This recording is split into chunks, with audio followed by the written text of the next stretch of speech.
Hi guys, চলে আসলাম নতুন একটি ব্লগ নিয়ে। আমার আজকের ব্লগে আমি আপনাদের সাথে শেয়ার করছি বিফের একটা রেসিপি, যা খুব সহজেই তৈরি করা যায়। আমরা বিফকে যতভাবেই রান্না করি না কেন, সবচাইতে সহজ যে রান্নাটা সেটা হচ্ছে বিফ কিমা। খুব দ্রুত, খুব অল্প সময়তে খুব ঝটপট রান্না করা যায়। আমরা বিফকে ভুনা করি, কালো ভুনা করি, মেজবানি করি, আলু দিয়ে রান্না করি, পুঁই শাক দিয়ে রান্না করি, জালি দিয়ে রান্না করি, কদু দিয়ে রান্না করি, বুটের ডাল দিয়ে রান্না করি। যতভাবেই রান্না করি না কেন, সবচাইতে সহজ হচ্ছে কিমা। তারপরেও বেসিক্যালি আমরা কিন্তু তেমন একটা কিমা রান্না করি না, জাস্ট বিকজ অফ কিমা করাটাকে খুব বেশি কষ্টের, খুব বেশি কঠিন কাজ মনে করি। আরেকটা রিজন আছে, সেটা হচ্ছে কিমা হোক চিকেন বা বিফ, কিমাটা কিন্তু ভাত বা পোলাওর সাথে খেতে যতটুকু ভালো না লাগে, রুটি বা পরোটা দিয়ে কিন্তু খেতে তার থেকে বেশি ভালো লাগে। বেসিক্যালি আমরা কিমাটাকে মনে করি নাস্তা নাস্তা হিসেবে ব্যবহার করি, সো দ্যাট তেমন একটা রান্না করা হয় না। তো কিমা রান্না করার জন্য আমি প্যানে তেল দিয়ে দিয়েছি, তেলটা গরম হলে দিয়ে দিব পেঁয়াজ কুচি। সেম প্রসেসে রান্না করব, রান্নায় কোনো ভিন্নতা নাই, একই প্রসেসে রান্না করব। আর বড়রা কিমা খেতে ভাতের সাথে পোলাওর সাথে খেতে যতটুকু ভালো না বাসে, বাচ্চারা কিন্তু ভালোবাসে, খুব বেশি ভালোবাসে, খুব বেশি ভালোবাসে। বাচ্চাদের কিমা দিলে ওরা খুব তৃপ্তি নিয়ে ভাত খায় বা পোলাও খায়। আমি আমার ছোটোবেলার একটা কথা আপনাদের সাথে শেয়ার করি। আমি যখন ছোট ছিলাম, আমরা যে মহল্লায় ছিলাম সেই মহল্লায় একটা হোটেল ছিল, নাম ছিল হচ্ছে চানমিয়া। তো চানমিয়া হোটেল থেকে আমাদের কাজের ছেলে আমাদের সকালে নাস্তা এনে দিত, আমি আর আমার ছোটো ভাইটা খেতাম বিফ কিমা, কলিজা ভুনা, মুরগির স্যুপ, নেহারি। উপস, বেস্ট বেস্ট বেস্ট, এর মতো হয়ই না খাবার। এত বছর হয়ে গেছে ওই খাবার ভুলি না, এখনও না মুখে সেই স্বাদ লেগে আছে, এত টেস্টি ছিল। 2-2.5 বছর আগে একবার গিয়েছিলাম ওই হোটেলে নাস্তা করতে। মানে ছোটোবেলায় যেমন খেয়েছি সেই স্বাদ, সেই টেস্ট আর নাই। থাকবে কীভাবে? খাবারে ভেজাল, জিনিসে ভেজাল, সব কিছুতে ভেজাল। তো পেঁয়াজটা ভাজা ভাজা হয়ে গেছে, আমি আদা রসুনের পেস্ট দিয়ে সটে করে এখন মশলাগুলো সব দিয়ে দিচ্ছি। হলুদ মরিচ দিয়ে, দারচিনি এলাচি দিয়ে দিয়ে সেম প্রসেসেই রান্না করছি, রান্নায় কোনো আলাদা কিছু নাই। নেড়ে চেড়ে মশলাগুলো পানি দিয়ে এখন কষিয়ে নেব, পানি দিয়ে খুব ভালো করে কষিয়ে নিচ্ছি।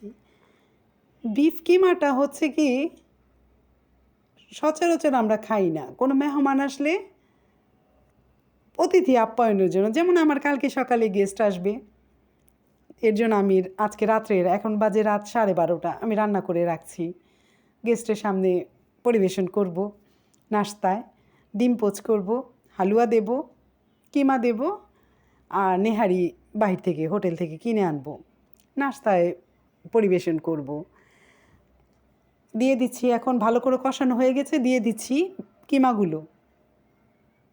এত দ্রুত, এত সহজে রান্না করা যায়, এই রান্নাটার মতো মনে হয় যেন ওই ছোটোবেলায় খেলতাম না জোলাভাতি টোপা মাছি, ওই রকম দেওয়ার সাথে সাথে হয়ে যায়। এই যে কষাবো, কষানোর সাথে সাথে 1/3 কিন্তু এখানেই হয়ে যাবে, কষানোতেই হয়ে যাবে।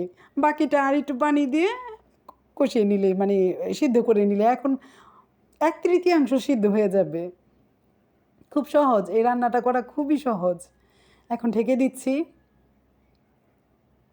তো ওটাই বলি যে কবে দিনে খেয়েছি, সেই ছোটোবেলায় খেয়েছি চানমিয়ার হোটেলের নাস্তা, এখনও ভুলতে পারি না, এখনও ভুলতে পারি না, খুব মিস করি। ভালো করে কষিয়ে নিচ্ছি, খুব ভালো করে নেড়ে চেড়ে দিচ্ছি। কষানো হয়ে গেলে নামিয়ে, এখন পানি দেব, কষানো হয়ে গেলে পানি দিয়ে ফেলবো। মানে মধুর স্মৃতি, চানমিয়ার নাস্তার কথা মনে হলে আমার কাছে মনে হয় যেন মধুর স্মৃতি, সেই স্মৃতি আর ভোলা যায় না। খুব ভালো করে নেড়ে চেড়ে দিচ্ছি, একটু কষানো হয়ে গেলে দিয়ে দেব পানি, পানি দিয়ে ঢেকে দেব। ঢেকে দিলে যে বাকিটা সিদ্ধ হওয়ার বাকি ছিল সেটাও সিদ্ধ হয়ে যাবে। এখন নেড়ে চেড়ে পানি দিয়ে দিচ্ছি।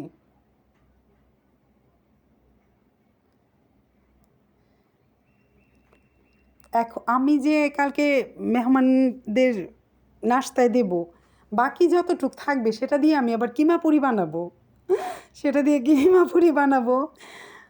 ছোটোবেলায় কিমা পুরিও খেতাম, এখন তো কিমা পুরিও দেখি না, দিনে দিনে সব উল্টে যাচ্ছে, আগের দিন নেই। কিমা পুরি বানাবো যদি সময় পাই। যেহেতু বাসায় গেস্ট আছে, যদি সময় পাই আপনাদের সাথে সেটাও শেয়ার করব। বাকি যতটুক থাকে কিমা, ওইটা দিয়ে আমি কিমা পুরি বানাবো। খুব ভালো করে নেড়ে চেড়ে পানি দিয়ে দিচ্ছি, অলমোস্ট হয়ে গিয়েছে, দিয়ে এখন ঢাকনা দিয়ে ঢেকে রাখবো। লবণ একটু কম ছিল, সে লবণ দিয়ে নিলাম, এখন ঢাকনা দিয়ে ঢেকে দেবো। লবণ দিয়ে দিচ্ছি, একটু কম হয়েছিল, যখন কষিয়েছি লবণ দিয়েছি, একটু কম হয়েছিল। তো আগের খাবার আগের খাবারই, ছোটোবেলায় যা খেয়েছি সেটাই মনে হয় বেস্ট খাবার খেয়েছি। এখন সেই স্বাদ কিছুই নেই, সেই গ্রান নেই, সেই স্বাদ নাই, কিছুই নেই। ভালো ভালো করে নেড়ে চেড়ে দিচ্ছি। এখন আমি চুলার ফ্লেমটা একেবারে লো করে বসিয়ে রাখবো। যতটুকু পানি আছে অবশ্যই একটু পানিটা টেনে তেলটা উপর দিকে ওঠার জন্য, তেল উঠে গেলেই নামিয়ে ফেলবো। হয়ে যাবে আমার কিমা কারি। শেয়ার করলাম আপনাদের সাথে।